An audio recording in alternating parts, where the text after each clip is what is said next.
Mga kaprops, dito tayo ngayon sa bayan ng Nagkaralan, Laguna. Ito po ay sa Barangay Sulsugin. Ang property na i-offer ko sa inyo ngayon ay isang house and lot na maraming mga tanim na prutas sa loob ng property. Ito na po ang frontage ng property mga kaprops. Nasa 20 meters ang frontage nito, tabing kalsada. 250 meters na lang po ito papunta sa Yambo Lake. Ito yung boundary mga kaprops. Yan, wala dito. Tapos meron na tayong gate.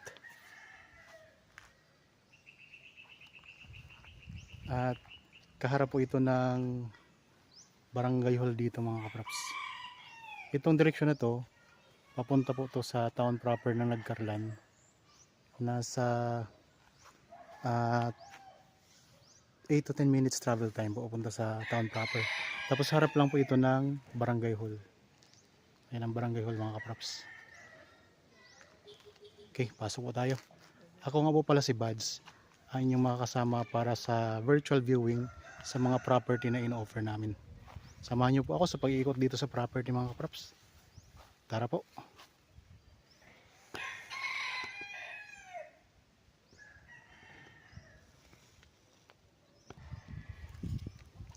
Okay, nandito na tayo sa loob ng property mga kaprops. Meron na itong linya ng kuryente at saka tubig. Tingnan niyo po, may mga tanim na mga lansones. Yan sa gilid. May mga kalamansi. Mga rambutan, maraming rambutan mga kaprops. Dito sa, nasa harap ito ng property. May bakod na po na barbed wire. Sementado po yung poste. Yan po ang gate mga kaprops.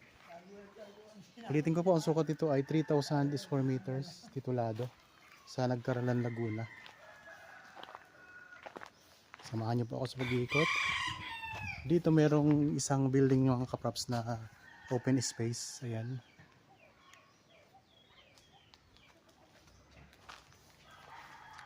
Merong mga harang na o may mga bakal na sa palibot.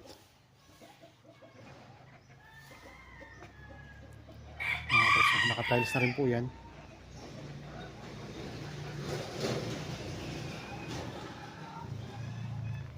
So isang farmhouse ito mga kaprops. Merong kubo dito sa gilid. Yan.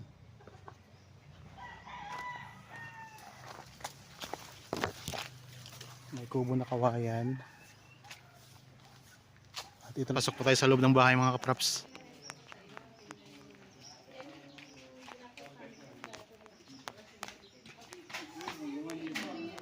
Tara kuya. Kuya, bibidyo tayo yung loob. Okay na, pasa. Mauna ka. Tara. Yan, meron ditong terrace na nasa harap ng bahay mga kaprops. Mayroon na rin itong mga CCTV camera. May mga window grills na rin yan mga kaprops. Naka-tiles na rin po. Pag nandito tayo sa terrace ng bahay, yan yung mga view natin sa harapan mga kaprops.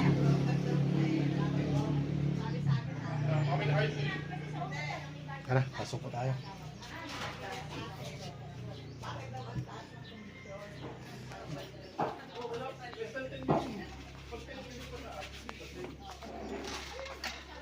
Ito yung sala mga props.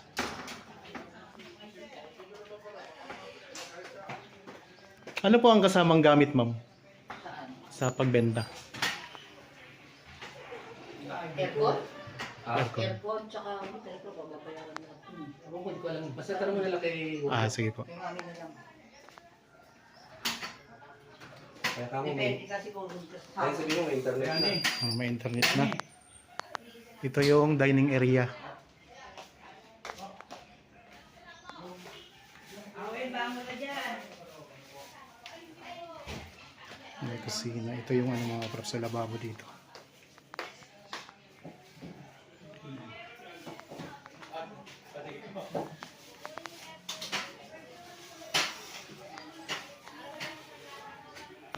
Yung kukunin daw lahat ng gamit. So hindi kasama ang mga gamit. Pero yung mga cabinet doon na yun. Ay, so, yun na hindi na yan. Wawarate mo na yung bahay niyo pagka papangit na yun. Ito yung ano mga props. Exit. Ayan, may exit tayo dito sa gilid.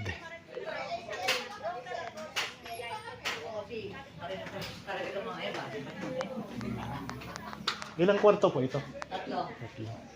Pwede po kahit dalawang kwarto lang. Sige. Kahit doon tatlo. Mayroon ditong 3 kwarto. Buksan ko na nga yung mga ilaw eh. Para, kaya pag naka-aircon lahat yan. Ito yung unang kwarto mga kaprops. Naka-aircon na rin po ito. Ulitin ko lang po, hindi kasama ang mga gamit sa pagbenta nito. Ito, may aircon. Nasaan? Ito yung aircon. May mga aircon na po ito lahat ng kwarto. Tapos may mga built-in cabinet na rin yan. Ay, di na. Kasama na yan dyan. Mga fix, naka-fix. Okay.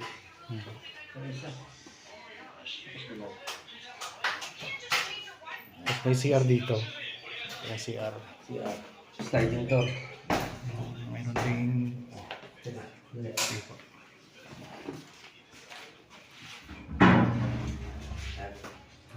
may sliding. Mayroong shower room. May shower head. May ano na yan, abang na para sa heater. Kung sakali. May heater. Abang na, abang na. May nakaabang para sa heater. Ba't na nagkakape? Ito yung shower area. Shower room. May butas sa taas. May butas yun sa taas eh. Sige, ding. Na yung kulay. Oo. Ito. Meron na yun dyan. Ganito yung CR sa loob ng bahay mga kaprops. Kasi ito yung pangalawang kwarto.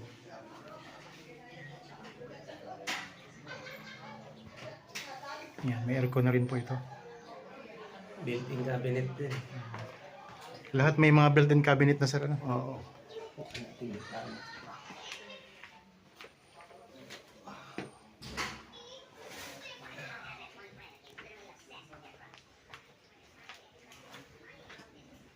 Kaya water pump sa likod.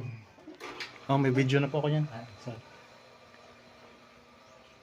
Yan, ito yung view natin sa likod mga kaprops. Pupunta tayo dyan mamaya. So, ito yung pangalawang kwarto. Ikot ko lang ang camera. Yan, ayan ang aircon. May bintana din to dito. Dalawang bintana yan.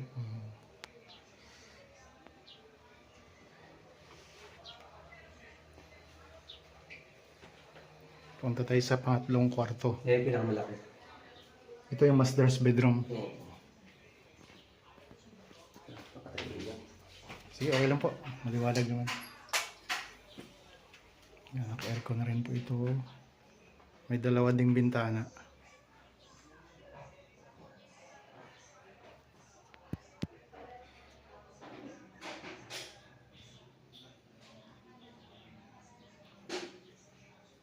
Tapos meron din tong built-in cabinet mga kaprops. Lahat ng kwarto may mga built-in cabinet. Yan o.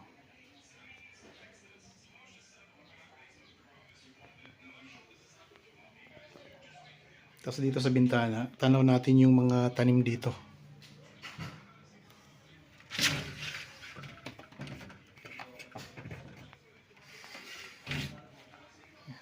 Yan sa likod. Maraming mga tanim na mga rambutan. Okay. Doon na tayo sa labas.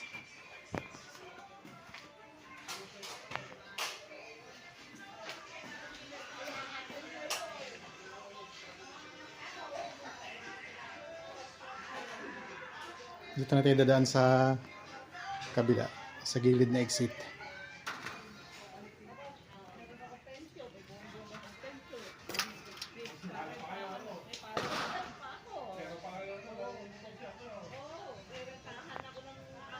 Yan, ito mga kaprops yung mga tanim nasa likod ng bahay. Sa gilid, ito yung sa gilid. Tara, ikutin natin to. Ayan, merong rambutan dito. May kamyas. Ang daming tanim dito sa likod, oh. Mayroon ding taniman ng gulay. Yan, ito yung gilid ng bahay mga kaprops yan.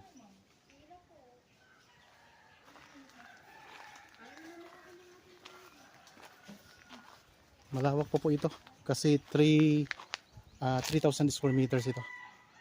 Kaya malawak-lawak din po. Marami kayo yung pwede pang gamitin dito ng mga bakanting lupa. Maraming prutas siya. May langka. Yan, naka-aircon na rin po itong bahay mga kaprops. Hindi lang tayo makapasok dito sa bahay kasi po mga kaprops ay wala po tayong susi. Naiwanan po ang susi sa bahay ng caretaker mga kaprops. So ang ipapakita ko lang sa inyo ay yung mga tanim at saka yung itsura ng bahay mga kaprops. Daming tanim. May water pump. Yan, ito yung source ng tubig. Tapos yung bahay mga kaprops, may aircon na rin po yan. Ito yung likod. Ito yung likod ng bahay. Tapos dito, lumalapad dito sa likod. So diyan kasi yan yung boundary niya eh. Pag ganyan. Tapos hanggang doon mga kaprops. So dito, nasa 20 meters ang lapad dito. Pagdating dito mga kaprops, sa likod, ay lumalawak siya. Napakaraming mga lansones na tanim dito. At ang kagandahan po, mga bata pa po yung lansones. Yan, ito yung sa bayan ng Nagcarlan mga kaprops ha. Tapos dito sa area na to, marami ding mga rambutan naman. Ayan, oh. May mangga din. May puno ng mangga. Mga lansones. So, ang lupa ay meron na ring tanim ng mga Carabao grass yan. Merong tanim na suha. Yan, may puno ng suha dito. May niyog, papaya.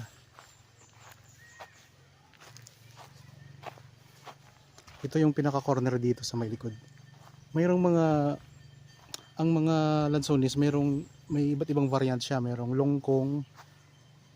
Ito longkong ito pag mababa.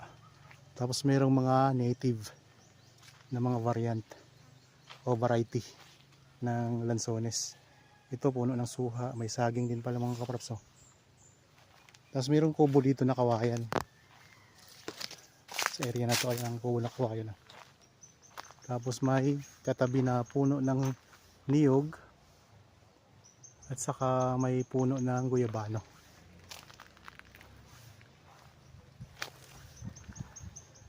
Ito puno ng langka. Yung mga lansones. Daming lansones. Tapos mayroon ding puno ng durian pala mga kaprops. Maliit pa lang yung puno ng durian.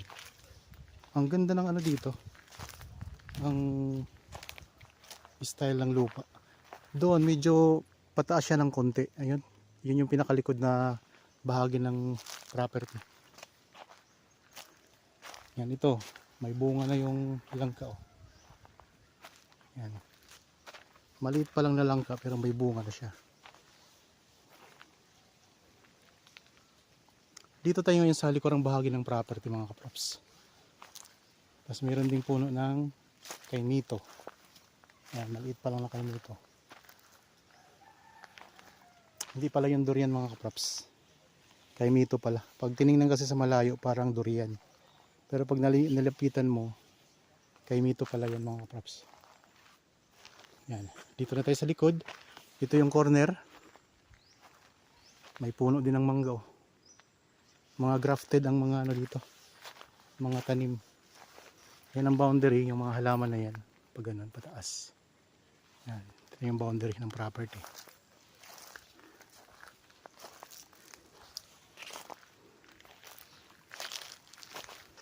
Meron pa tayo ditong mountain view. Tanaw natin ang Mount Banahaw mga kaprops.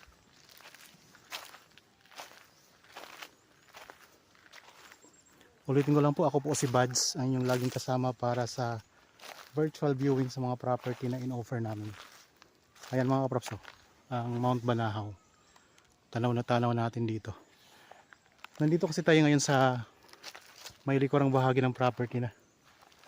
So pagdating natin dito, ang lupa ay medyo paakyat ng konti. Tapos meron tayong mountain view dyan. Ito pag nasa kalsada tayo mga kaprops, papunta tayong kaliwa o kanan, yun po ay papunta sa Yambu Lake. So 250 meters lang po ang distansya nitong property papunta sa Yambu Lake. Tapos yun yung barangay hall, yung tabing kalsada. Tapos ayan po ang Mount Banahaw. Ganda ng view. Yan, kung interested kayo sa property, kontakin nyo lang po kami sa mga contact details. Nandyan lang po sa inyong mga screen. Merong Viber, cellphone number, Facebook Messenger, merong WhatsApp. Yan, alaga ang lupa mga kaprops, oh. Hindi siya masukal. Hanipit ko lang ang camera dito sa likod. Yan ang corner. Right corner mga kaprops. Yun. Yung tinuro ko kanina, left corner naman po yun.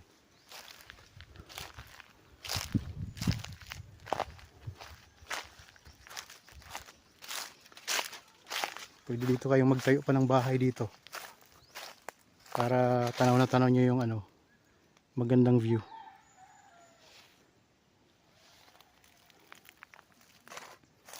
Yan, daming mga halaman, mga prutas.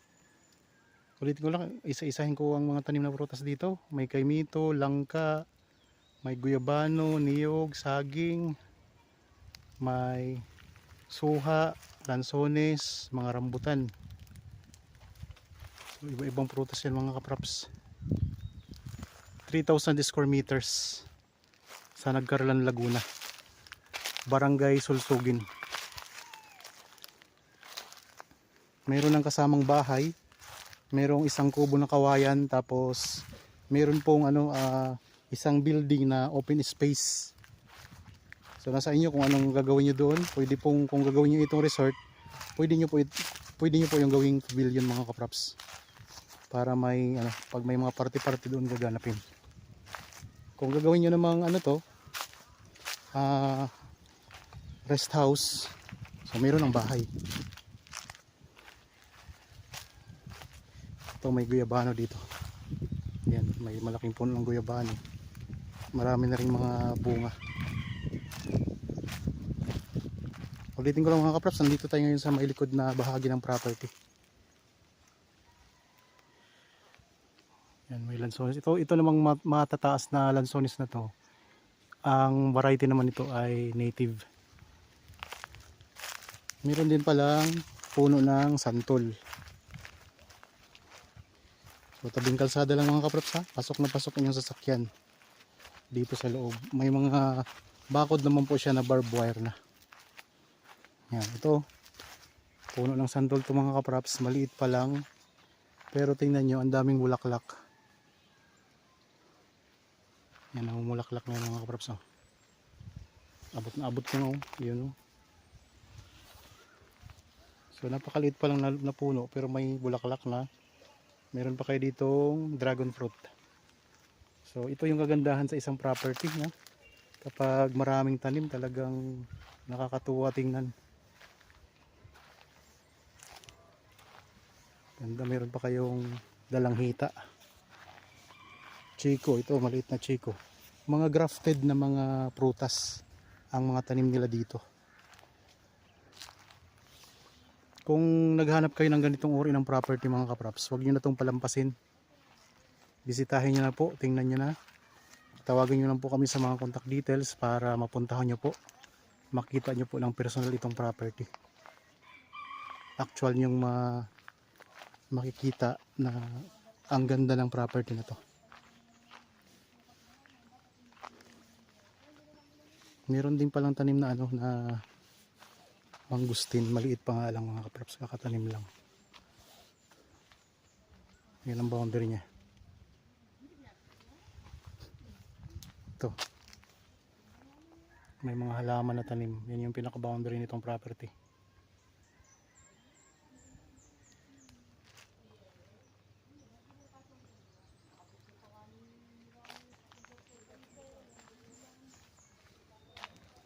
Ito puno ng dalanghita mga kapraps. Okay. Tayo sa gilid. Balik na tayo doon sa kalsada mga kapraps at naikot na natin dito ang likod. Tingnan natin yung gilid nitong bahay. Yan, meron tayong tanim dito na langka. Oh.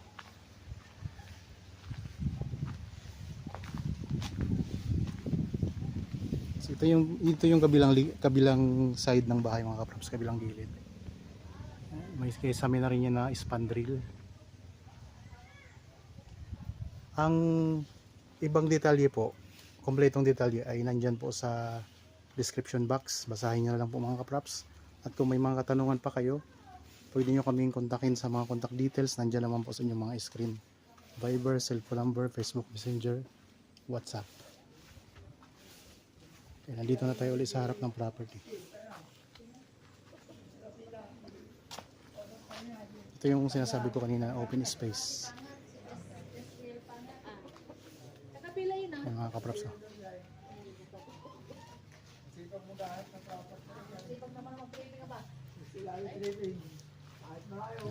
Ito yung mga tanim na ano, ang tanim dito mga rambutan eh. Tapos ito naman yung mga halaman na nasa bakod.